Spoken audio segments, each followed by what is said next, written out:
up guys, Omni here. You guys know how it goes, another day, another video. Last night I tweeted, I sleep, what recent news, topics, tweets, videos y'all want me to talk about tomorrow. Yeah guys, today's Thursday, December 9th, we're almost at the end of the second week. And yeah, we have a lot going on today in terms of news. The Game Awards is tonight. There's a lot to talk about in terms of gaming, non-gaming related information. Y'all know what it is. If I'm making a video, there's stuff to talk about, okay? Y'all already know. I don't need to tell you guys, y'all know the drill by now.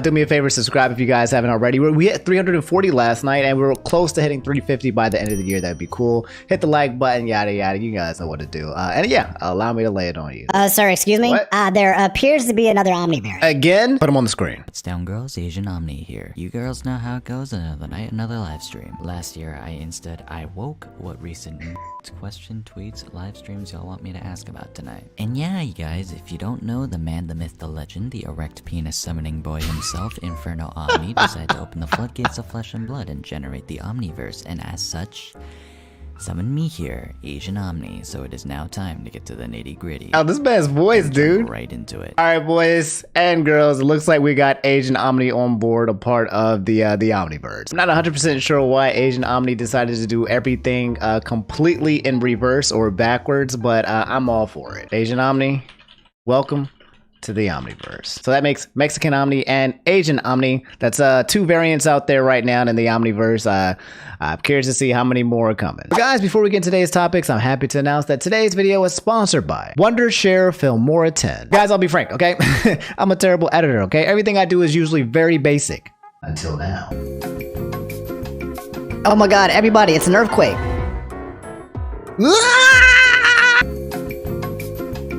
Oh my god, everybody, it's an earthquake. Wondershare Filmora 10 is a simple, user-friendly editing program that easily allows you to edit videos with little to no experience. It's literally that straightforward, okay? I know most of you guys watching have that itch to create, but you don't have the time to spend weeks trying to master complex editing programs. I feel you on that, and that's where Wondershare Filmora 10 comes in. Whether you want to make YouTube videos, Instagram Reels, TikToks, it doesn't matter. In fact, why not do all of them? For example, with the auto frame feature, you can recreate any video in a different aspect ratio so that it fits perfectly on any platform. The AR sticker feature, it allows you to do things like this. There's an AI portrait add-on that allows you to remove your background without a green screen. And guys, there's over 20,000 different effects on the film stock library for you to choose from. TLDR, if you can think it, you can create it. The world is your oyster. Download Wondershare Filmora 10 using the link in the description below and sign up for your free trial today. And again, special thanks to Wondershare Filmora 10 for sponsoring today's video. All right, guys, let's talk about this. This is one of the big things that's happening today. If you guys don't know, Crispus VGC said Sonic news and the Game Awards, the sequel to the movie, and more info on the next Sonic game that got teased a while back. Also, Breath of the Wild is trending because people are hoping news about the sequel will be unveiled. What do you think? I'm cautiously optimistic. Yep, so if you guys don't know, the Game Awards comes on tonight, 8 o'clock p.m. Eastern. I will be streaming this on twitch.tv/InfernoOmni. So if you guys want to come out and hang out with me tonight on Twitch, hit the follow button and just get ready. We'll probably do a pre-stream before we watch the Game Awards, play some games, maybe some Halo Infinite campaign since it just came out today. But then yeah, when it comes on, we'll watch this tonight. But yeah, Game Awards tweeted, we're taking things to the next level this year with your favorite blue hedgehog. Watch hashtag the Game Awards for the world debut of the Sonic 2 movie trailer introduced by Rejected Jokes and Jim Carrey. Streaming begins at 8 Eastern Thursday. So that's so freaking cool. I mean, I'm not 100% certain who Ben Schwartz is, don't get mad at me, but I know who my boy Jim Carrey is. He is Dr. Robotnik in the Sonic movie. And yeah, man, if they show some more stuff with the new Sonic 2 movie, that'll be really hype because we get to see some Knuckles and some Tails. And I mean, more Sonic is always better. Sonic fans are eating really, really, really good tonight. And in terms of what am I expecting or what am I excited for, I'm gonna be completely honest with you guys. I have zero expectations. Not to say that I don't think anything good is going to come out, but I feel like things get spoiled so often now on the internet that like I don't even like to have expectations anymore. I don't even want to think about what might come in. I just want to go in blind, you know, jump in the pool, belly flop that bad boy. We don't even need to test to see if the temperature is hot or cold. We don't need to see how deep the water goes. We don't need to see what's underneath, if there's any sharks. I'm just going to go in there, see what happens. And yeah, if I get eaten, I get eaten. But if it's nice, if it's a nice ride, we get some nice announcements. If we get some Breath of the Wild, man, if we get some nice JRPG, some Atlas, some God of War, if we get some games that's really cool, which I think we probably will, then I will be very, very happy. But in case you guys haven't seen it, here is the movie trailer for Sonic the 2 Hedgehog. dog, and you got, you know, Sonic riding on the plane with Tails and the pilot with Dr. Robotnik in the classic, you know, Dr. Robotnik thing. This is definitely shades of Sonic 2 from the game, which I like how they're making it so canon. Sonic 2 in the game, when you start the game, it starts off with Tails flying on the helicopter, and Sonic is on the top, you know, and then they crash land into the freaking island. And I think Robotnik takes all the Chaos Emeralds again, and then, yeah. But that's not all the news when it comes to the Game Awards, guys. The Masked Kid and a lot of you guys also asked me to talk about this. And it says, Geoff talks about how he's trying to find a way to call out Activision Blizzard, quote, hope this will put an end to them if he does. And yeah, if you guys don't know, there was this entire fiasco that was going on with the Game Awards because one of the board members, I think, was like a part of Activision Blizzard. So Activision Blizzard is definitely involved in the Game Awards because the Game Awards is about games, and Activision Blizzard, despite all the lawsuits and everything that's been happening, is a gaming company. And when people found that out, they started getting big baby rage mad and start telling like, hey man, how dare you guys? Why are you bringing in these guys? You need to say something. You need to do something. Why are they a part of it? Like, this goes against everything that's been happening. Like, why are we allowing them to contribute to this? We don't want to watch a Game Award show where Activision Blizzard is here actively participating. Anyway, apparently Geoff did a Q&A, and it says here, I'm happy he didn't just ignore these questions. And in the Q&A, it said these two things. Number one, will you acknowledge Activision's crappy behavior? In which he says, it's certainly been so sad to read all the stories. I'm thinking about the right way to address this in the show and how we can help the situation for the developers. Last week, I said I was trying to navigate what to do or say, and that became a whole story unto itself. The situation of Activision is terrible, but there's a larger industry conversation to have. How do you guys think I should handle it? I realize I have a big platform and I'm just trying to figure out how to best help, to be honest. Which I think this is a great answer for Geoff because he is in this really weird position, right? Where he is basically the host of this show. And yeah, he's going to come out and have to call out Activision Blizzard, who probably exist. One of their games might be nominated for an award here, you know what I mean? So it's like, you can't ignore what's going on. In fact, it's very, very imperative and important to talk about it at the Game Awards. This is probably one of the biggest places and platforms for people to come together, and this is something that you should talk about, but I guess he's just trying to figure out the best way to go about it. He continued in saying, I think there's a general misunderstanding of the advisory board on the show. They have zero power related to the show. They are advisors. They aren't a board of directors. I don't answer to them. I own the Game Awards 100%. Okay, cool. That's fair.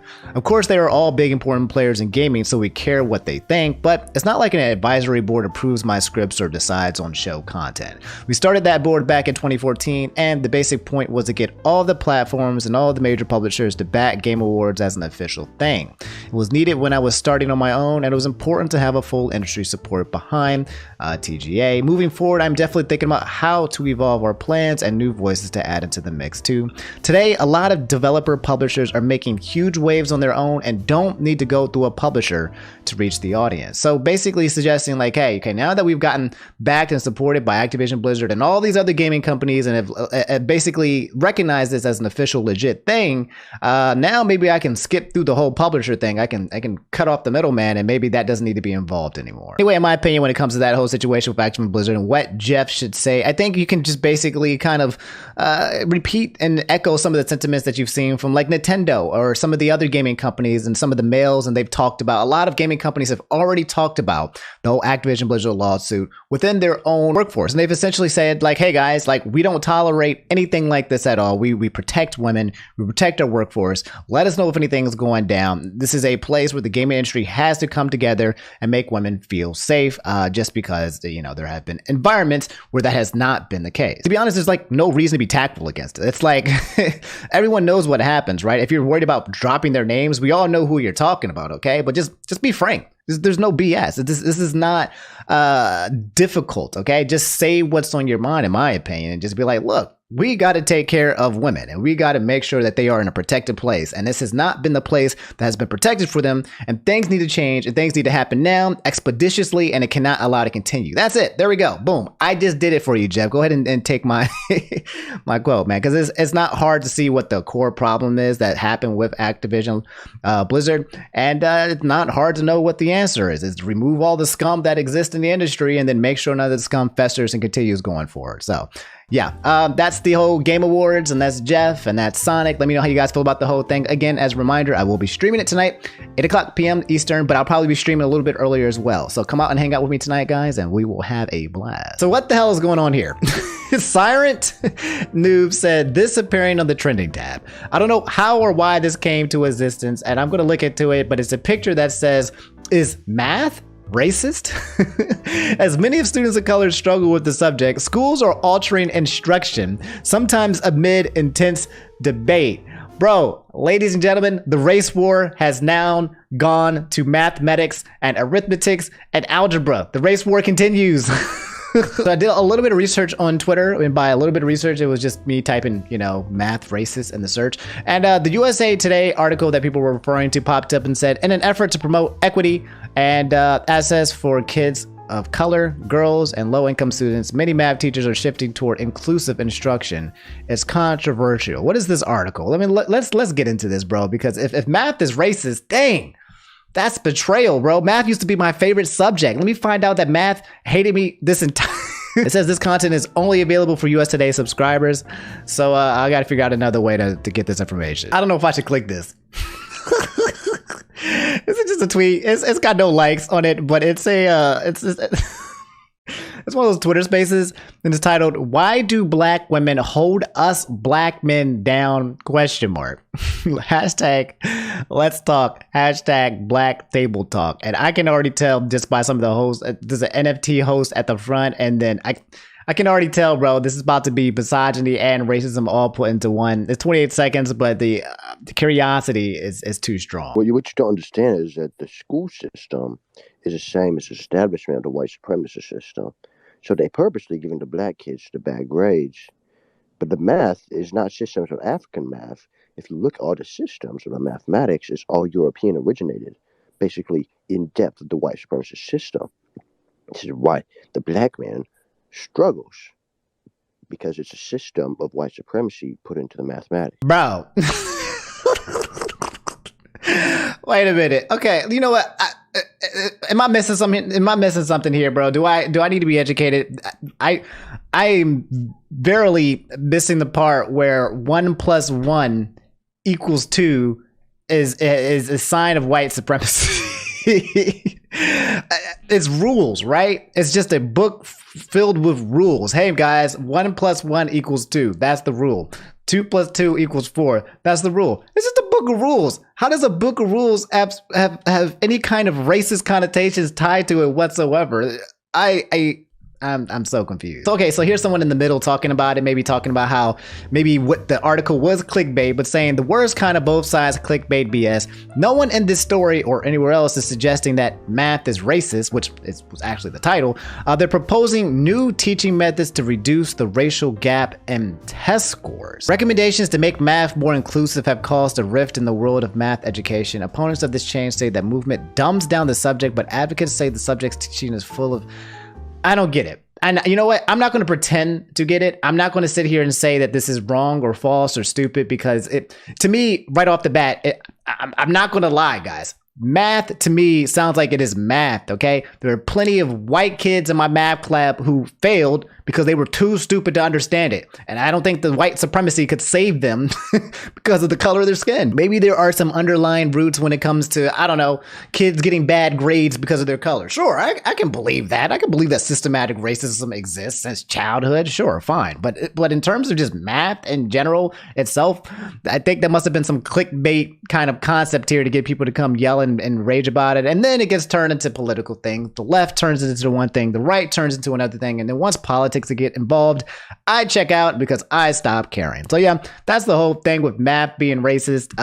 You know, if you've been studying math your entire life, if you're a mathematician and you're black, I hate to break it to you, buddy, but my boy Isaac said the situation with Totally Not Mark and Toei have escalated to the point that both Charlie and Mutahar have responded to the situation. So guys, we actually talked about this yesterday. We were actually one of the first people to talk about this, just I guess because of the timing. You guys had told me the night before. I appreciate it. But if you guys don't know, Totally Not Mark, he's this anime YouTuber who basically is getting his entire channel stricken down by Toei Animation because he has Dragon Ball Z in his actual videos. And now they're going after him because he has One Piece as well. And essentially taking down all of his content. If you guys don't know, Totally Not Mark is a anime YouTuber who reviews anime. Usually when he reviews anime, he usually uses still images of the videos of the arts and kind of like, you know, prolongs it in a way. It's fair use. In terms of clips, he'll play it for maybe a couple seconds at max or at best, but he's definitely not stealing information, and he's definitely repurposing all information to his own transformable content. However, YouTube is basically, you know, allowing Toei to completely bombard and remove and copyright and block all of his videos. And yeah, and in case you guys missed it, he made a video yesterday. It said over 150 videos gone. My response to Toei Animation and YouTube. It's got 685,000 views, guys. Everyone in the entire YouTube community has been backing this guy. Not just Mudohara and Moist Critical as well, who made a video about it. I think Philip DeFranco made a video talking about it as well. The Anime Man and a lot of anime YouTubers talked about it as well. A lot of people are standing up and rallying behind this because this is not the first time that Toei Animation has, you know,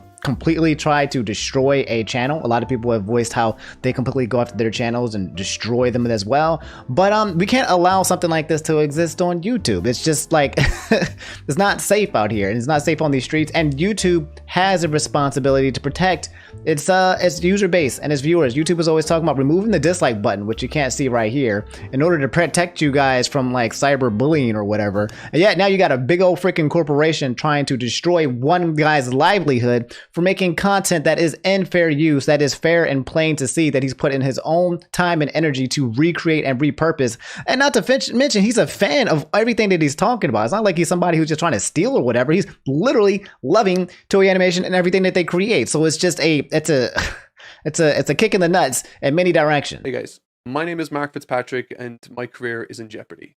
Due to the ongoing trouble, this video serves as my official response and open letter to the company responsible, Toei Animation. Over the last 24 hours, I've sat back in disbelief, shock, and sorrow as my life's work has been unfairly ripped away from me. And in this video, I will detail the current standing of my channel, why YouTube's content ID system is fundamentally broken, how Toei Animation are clearly abusing it, and why they will always get away with it if nothing is done to combat this problem. I will try to keep it as brief as possible, and I hope you will afford me your time, as at this moment, this video is the last and only option I have available left to me. I just want to say, like, that's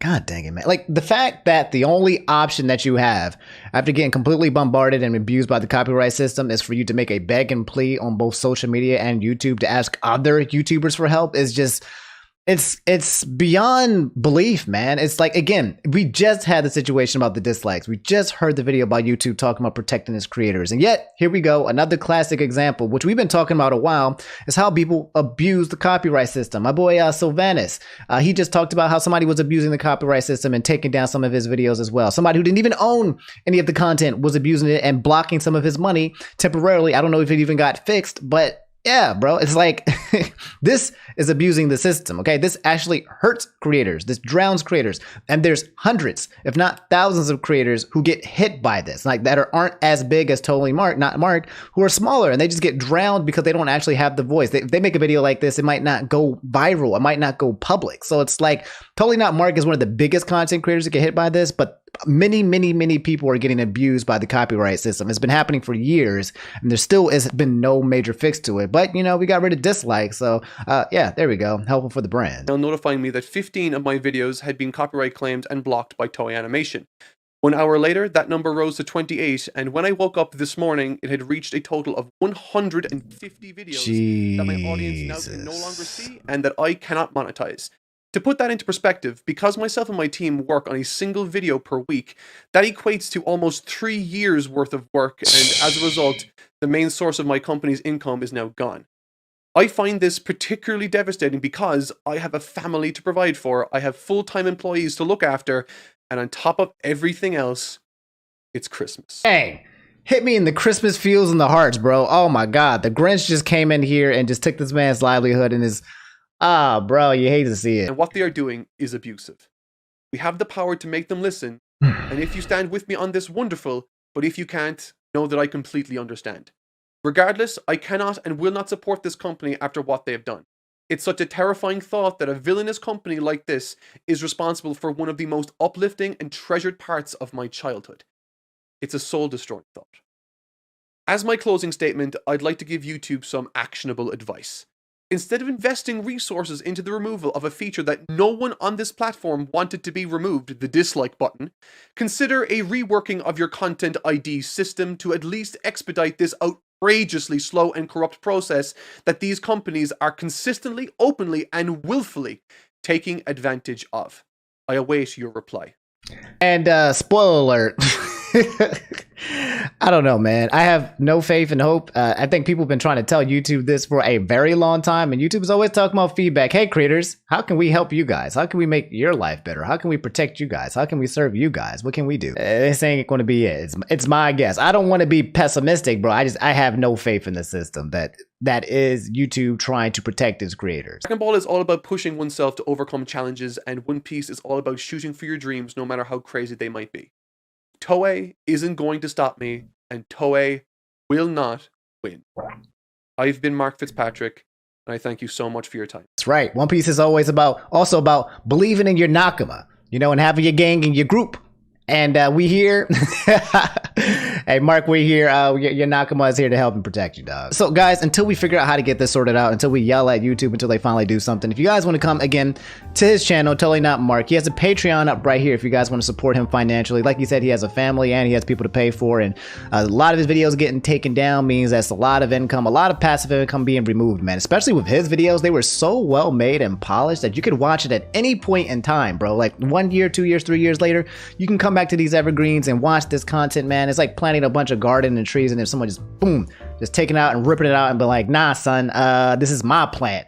Peace. Anyway, if you come to Totally Not Mark's Twitter page, as of 5 hours ago, he made this tweet. He said, I woke up to some positive but mostly negative developments surrounding the situation that can be good. He said, I do not want any of this hidden behind closed doors. The support that's been shown has made it clear that it is our problem. I'll be filling you guys all in and the developments later today. And then, yeah, I haven't seen any updates. Maybe he's going to be posting the video, but he retweeted 2 tweets. This one's from AJ, then saying, as a part of the Totally Not Mark team, I want to give a personal thank you to everyone for their overwhelming support in this unfortunate situation. To see people both in and out of the community stand together in solidarity is hugely appreciated, even if it may amount to nothing. I don't think it's going to amount to nothing, man.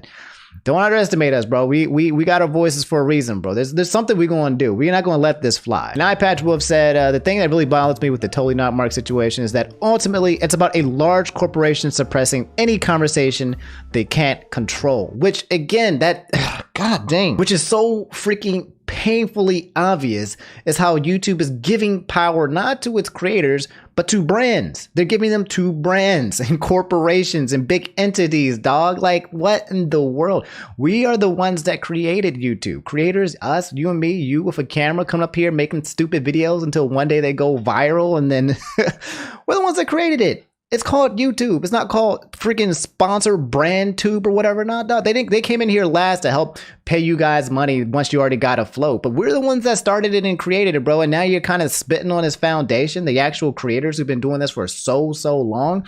And you put in features that protects brands and then hide it under the guise that says that it's protecting us creators when it's not. No, it's not. The dislike bar was not hurting me to the point where I couldn't make content, bro. Whereas this copyright system is hurting a lot of content creators from the point where they either can't make content or the content that they make stops making them money or they get drowned out all completely. So we clearly see where the source and the issue is, and it just makes me feel like YouTube, where is your focus? Where do you really want to help? Like, what is it that you really want to do? Because now we have an example of something that's happening that shouldn't be happening. And now you have an example of a way where you can address it, attack it, create it, respond to it, help it. We got all the creators in the feedback saying, yo, what's up, YouTube? What are you going to do? You got all the power in the world, bro. You see what Toei Animation is doing to this channel.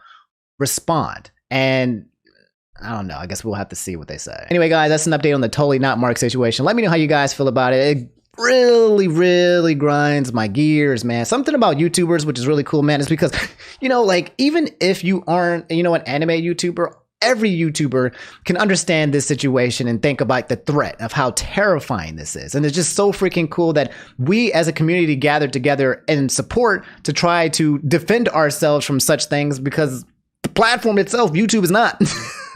It don't make sense. It's like mom and dad just ignoring us. So us brothers and siblings and cousins from other mothers are getting together and be like, hey, bro, hey, I see what's happening to you. I'm gonna let people know, man. It's a beautiful thing that we've come together to do these things. But it also sucks that we don't just have mommy and daddy YouTube just, taking care of these things and keeping us safe. But yeah, that's the situation with Totally Not Mark. Toei Animation, him losing 150 videos, probably losing more on the way, and an update that's going to be coming as well. I'll let you guys know if there's any more updates, which I imagine there will be. Whether or not it's going to be positive or negative, we will find out. But yeah, let me know how you guys feel about this entire situation, because it sucks to me. Tell me it isn't so, bro. Nikocado Avocado strikes again, bro. Okay, Drew said this. Pewdiepie accuses Nikocado Avocado of blatantly promoting obesity.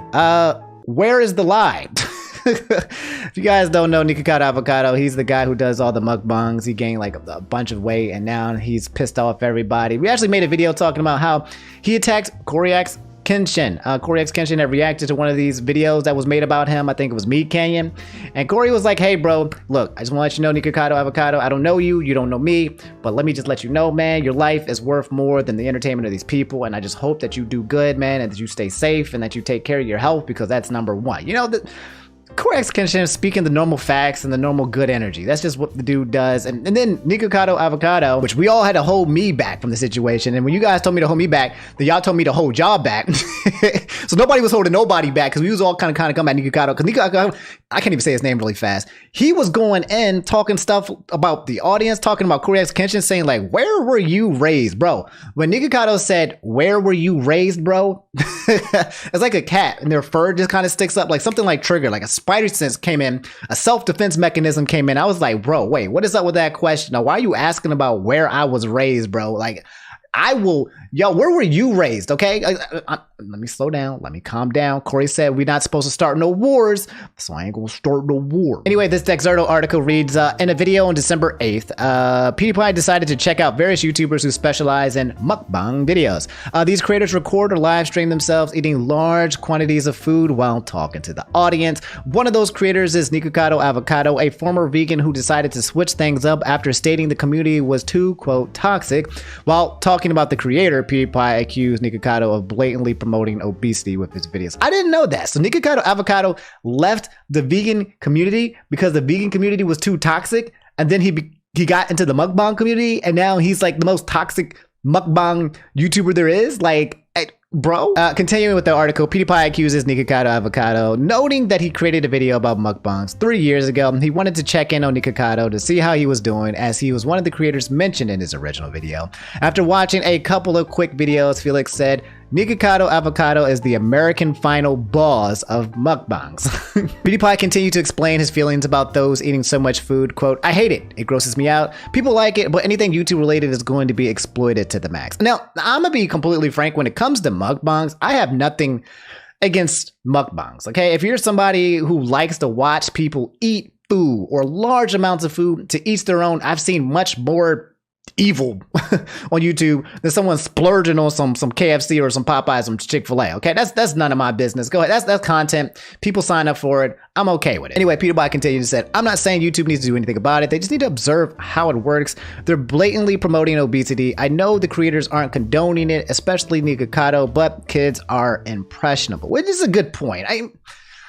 I mean, that's an interesting point, right? The whole concept that kids are on YouTube, so if they watch somebody eat large amounts of food, then it's going to be promoting obesity. But then you got like Coca-Cola commercials and McDonald's, right? We get ads and integrations all the day about, sponsoring sugar, and sugar is huge and is the leading case of death and obesity around the freaking world, and it's being promoted and monetized. So why would they go after YouTube content creators doing mukbangs when they're actually, they want people to click on these things? But I see what Felix is kind of saying. I don't think it's so cut and dry. It's watching somebody like Nikocado eat himself into potentially an early grave live and public from monetizing it as well is absolutely, scary and dangerous.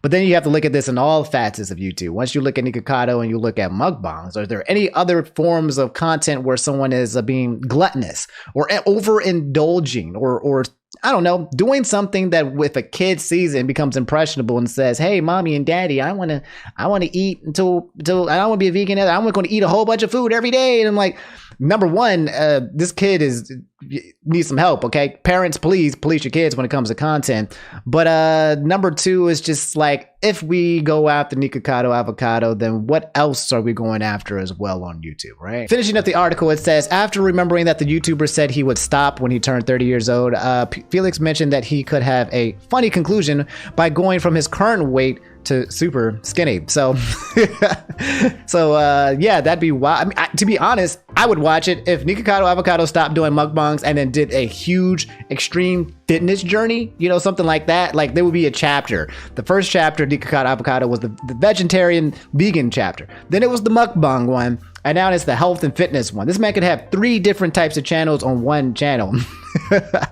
But I mean, he makes a lot of money doing the mukbang, so I guess he might not switch it up. But if you don't switch it up, bro, I'm just saying, like, his health, man, it's in the air. Finishing, this isn't the first time someone called out Nikocado for eating. On September 29th, Moist Critical uploaded a video titled "This YouTuber is slowly killing himself" reviews, which sparked concerns over the creator's health. At the time of writing, Avocado has not responded to Pewdiepie's comments. So yeah, guys, that's Pewdiepie talking about Nikocado Avocado, man. Like, everyone's talking about him not because they don't want to clickbait this man. No one really, honestly, everyone who talks about Nikocado Avocado is usually bigger than him. You know, you got Moist Critical, you've got Pewdiepie, you've got freaking Corey X Kenshin, millions and millions of subscribers, right? There's no reason for them to come in here and invade the space of this dude for their own profit. They can just simply ignore it. So the fact that they're actually talking about it is because it's, for them, it's a legitimate concern. It's a legitimate, like, whoa, this is happening on my platform. I should comment about it. And guys, as you guys probably know, in classic Nikocado Avocado form, he will be making a video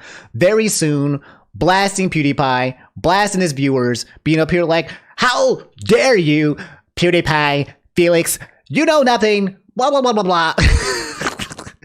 You know how it's gonna go, man. If you guys seen this guy, I'm so sad about this too, guys, because I think that Nikocado Avocado is funny. Okay, I'm one of the few people, and I've seen the memes. I like posting a lot of his memes. The memes are funny or whatever. But sometimes when I'm watching his content or I'm watching him play his character, if it's his character or whatever, he's hilarious. For me, at least, I'm laughing. I'm laughing at his conversations, at his jokes, at his mannerisms. It's so weird and stupid, but I'm telling you, I find it kind of comical. And I think the guy has the talent. He has the ability to keep people on the camera. So it's just like, you don't have to destroy yourself in order to build a community. It's what I feel, but it's his life and he's going to do whatever the hell he wants. And then again, my guess is, let me know, guys, how you guys feel about the situation. Let me know if Nikocado Avocado responds or not. I'm not keeping tabs on him, but my guess is that he will. And yeah, that's him versus Pewdiepie. Ain't no way, bro. What's going on here? You guys have been asking me to talk about this for a while now. Some VTuber news and NFT news combined in one. Lenzo said Kizuna IE is making NFTs. You guys don't know Kizuna IE. She is the mother of virtual tubers. She's basically one of the first popular people to actually go out and make a VTuber model. She did this years ago, before the whole era of the VTuber boom down. And yeah, it says one of the most popular VTubers is now trying to sell you NFTs. No. The article reads, Kizuna IE, one of the most popular VTubers or virtual YouTubers in the world, is going to sell NFTs.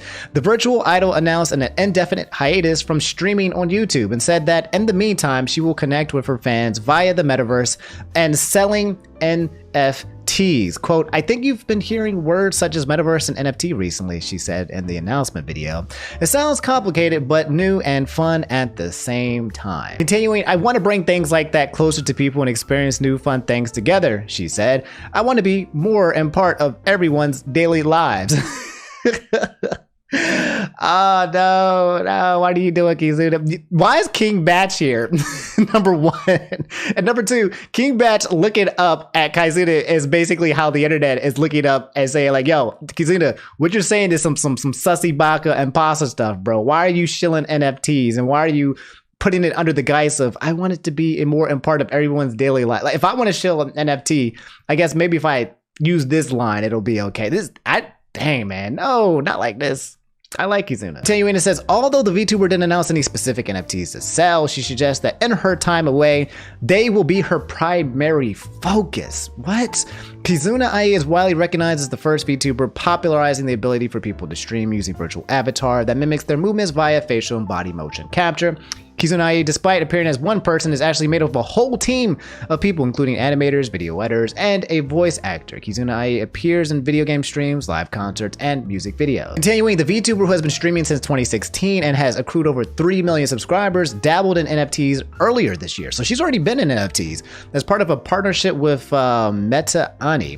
Kizuna IE created and sold ownership receipts to set of a custom avatars in September. According to the NFT marketplace OpenSea, each of these NFTs started at 0.3 Ethereum, which is currently valued at $1,300. Yeah, guys, that's Kizuna getting into NFTs, man. This train ain't stomping. I know what happens when you shill an NFT, bro. You get canceled. But then, I mean, I guess if you're Kizuna, then you're good. So I know I need to make my VTuber model, you know. And then all the NFTs we've been doing here on the channel, you know, the little Omni metaverse stuff that I've been, you know, using for blockchain and indie rums, then I'll monetize it and I'll charge $1 million per image, and then you can't right click and save it. It's crazy. And speaking of NFT, and you guys always ask, what's an NFT, Omni? What's an NFT? NFT stands for non-fungible token. It's the thing that the idea that people make fun of, where if someone makes an image and you sell it for $1 million, but then someone else can steal it, right click, save image as, and now you have $1 million. It's not that straightforward, guys. As my audience, I know that you guys know this, and I hope that you guys know that is a joke. But if you're gonna know about NFTs, I just want you to be smart enough to know that you can't actually right click an image, save it, and now you have an NFT. It's not that straightforward. It's an ongoing joke with a lot of people, and some of these people are actually believing that is literally what is going on, but it's not.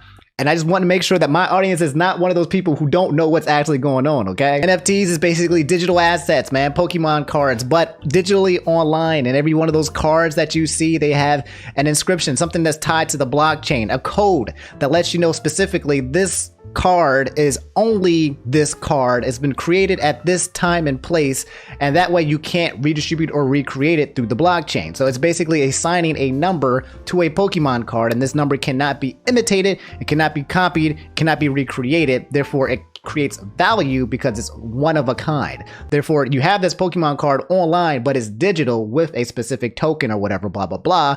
And therefore you can give it value. And the long and short of it is that people don't like NFTs, because right now when it comes to blockchain technology and when it comes to NFTs, people feel like it's destroying the planet and it's hurting the world because of the carbon footprint of creating NFTs and how much energy and electricity it goes through mining cryptocurrency, specifically when it comes to NFTs. It's supposed to be dramatically larger than people feel like it should be. I mean, most energy that we do in the world, you guys know, fossil fuels, we've been burning at it forever and ever, okay? No one's complaining about that. But this is something that people feel is going above and beyond how much is being burnt and how many fuels being burnt. And right now we are currently in the place where we're trying to save the planet. I mean, we're only trying to save the planet, but you guys know how Earth and humans work. Like, we're not going to actually try to save the planet until it's too late, until the planet is about to blow up. Then we're going to be like, yo, maybe maybe we need to figure this out. But speaking of NFTs, Ademai said Ubisoft, or is it Ubisoft? I don't know if it's Ubisoft. Ubisoft. I'm gonna say Ubisoft. It's Ubisoft. Choosing to do NFTs and the general dislike everyone has for them. And it's a link to a Kotaku article that says Ubisoft's NFT announcement has been intensely disliked. I'm not sure what it is about brands getting canceled for shipping NFTs, but I'm all for it. I just like watching brands get canceled. Seeing people get canceled, that kind of hurts more because it's just a person. I'm like, no, I don't want that. Like, but seeing a brand get canceled, I'm like, yes, corporations, get them. So it reads here, as reported yesterday, Ubisoft is getting right into the business of NFTs, a space that is both an environmental catastrophe and an enormous pump and dump scam. And because that's the crappy space to be in, people have been quick to let the company know their feelings. The trailer for Ubisoft Quartz, quote, an NFT initiative which allows people to buy artificially scarce digital items using cryptocurrency, end quote, was uploaded to the company's YouTube page yesterday. It runs for 1 minute and 19 seconds, saying something and nothing at the same time. And I just came here, guys, and it looks like it has been unlisted. Oh my god, bro. It had 188,000 views. And look, it has 1.2K likes. So it must be a great video, right? No dislike. Can't see the dislike bar. I'm guessing those dislikes. Somebody said it was like 24,000. If you come back to the page here, yeah, 24,000 dislikes. Again, another way for companies to start shilling their freaking NFTs or anything that people don't like, because you can't tell how many people dislike it, man. That's, again, another classic case of it being garbage. And if you come to the comments of the actual video, it says 729 likes to 13,000 plus dislikes. Wow, impressive. Yep, using plugins to make dislike meter visible. By the way, guys, and I want you guys to be careful. A lot of you guys have asked me to talk about this, but people are making plugins when it comes to YouTube in order to see the dislike bar, see like the dislike button. And some of you guys have been asking me to talk about that. The only reason why that I haven't is because I have heard verified and unverified claims that some of these plugins might be spyware. So you have to be careful when it comes to plugins, okay? So if you're going to do that, be careful, because if you install it so that you can see the dislike bar, you might be installing something else on your computer that you don't want. Continuing, imagine if Ubisoft actually put some thought on making games that people like, except endlessly trying to print money.